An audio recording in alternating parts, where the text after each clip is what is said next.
Hi hello வணக்கம் welcome back to Tamil channel. ஆக்சுவலாக பார்த்தீங்க அப்படின்னா cook with Comali season 5 start ஆனதுலேருந்தே மிகப்பெரிய ஒரு கான்ட்ரவர்சியான டாபிக் தான் போய்கிட்டு இருந்துச்சு அப்படின்னு சொல்லலாம். அதுக்கப்புறம் பார்த்தீங்க அப்படின்னா சேலஞ்ச் ஷோயாக ஒன் ஆஃப் த கண்டஸ்டண்ட்டாக இருந்ததுனாலே டிஆர்பி அதிகமாக இருந்துச்சு. அவங்க குக்குவாக இருக்கிறத விட கோமாளியாக இருந்திருந்தாங்க அப்படின்னா வேறு லெவலில் இருக்கும் அப்படின்ற மாதிரி மற்ற கோமாளிகளுக்கெல்லாம் டஃப் கொடுக்குற மாதிரி நம்ம சேலஞ்ச் ஷோயாக பார்த்தீங்க அப்படின்னா பயங்கரமாக கண்டென்ட் கொடுத்துட்டு இருந்தாங்க.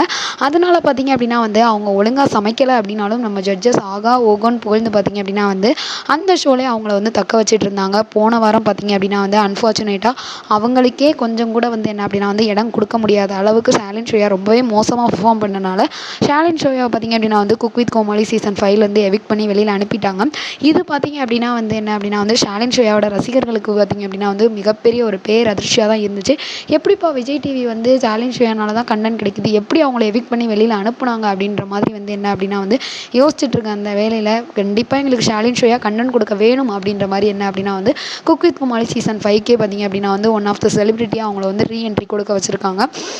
ஸோ என்ன அப்படின்னு பார்த்தீங்கன்னா உள்ள சேலஞ்ச் ஷோயாக ரீஎன்ட்ரி கொடுக்கும் போதே என்ன சொல்லிகிட்டே வந்தாங்க அப்படின்னா ஷெஃப் தாமுவை பார்த்து நான் இப்போ குக்கு இல்லை அப்படின்ற மாதிரி சொல்லிகிட்டே வராங்க. எல்லா கண்டஸ்டன்ஸுமே பார்த்தீங்க அப்படின்னா நம்ம பிரியங்காலேருந்து குரேஷிலேருந்து ரொம்பவே என்ன அப்படின்னா அவங்க என்ட்ரி கொடுக்குறது ஹாப்பியாக இருக்காங்க. இதே ஹாப்பினஸ் பார்த்தீங்க அப்படின்னா சேலஞ்ச் ஷோயோட ஃபேன்ஸ்கிட்டையும் இருக்கும் அப்படின்னு நான் நினைக்கிறேன். அவங்க ரீஎன்ட்ரி கொடுத்ததை நினச்சி இந்த எபிசோடுக்காக யார் யாரெல்லாம் வெயிட் பண்ணிக்கிட்டு இருக்கீங்க அப்படின்னு மறக்காமல் நம்ம சேனலுக்கு கீழே உள்ள பாக்ஸில் கமெண்ட் பண்ணுங்கள். இந்த வீடியோ உங்களுக்கு பிடிச்சிருந்தா லைக் பண்ணுங்கள், ஷேர் பண்ணுங்கள், கமெண்ட் பண்ணுங்கள். அப்படியே நம்ம சேனலை சப்ஸ்கிரைப் பண்ணிடுங்க. Okay bye. உங்களிடம் விடைபெறுவது உங்கள் கனகராஜ்.